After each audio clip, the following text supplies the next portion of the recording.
Here's a different take on chicken salad. It's a hybrid between a salad and a dip. It's called Arizona layered chicken salad.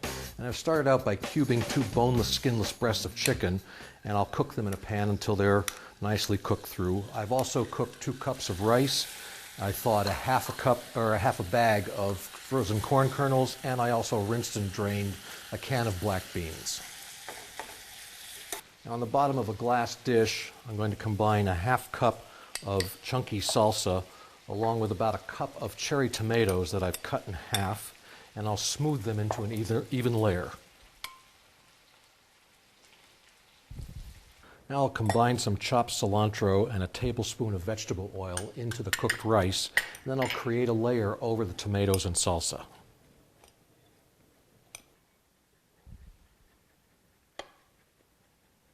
Now I made an even layer with the black beans, and now I've combined the corn and some sliced green onions, and I'll make a layer of that, and then I'll top that with the cooked chicken.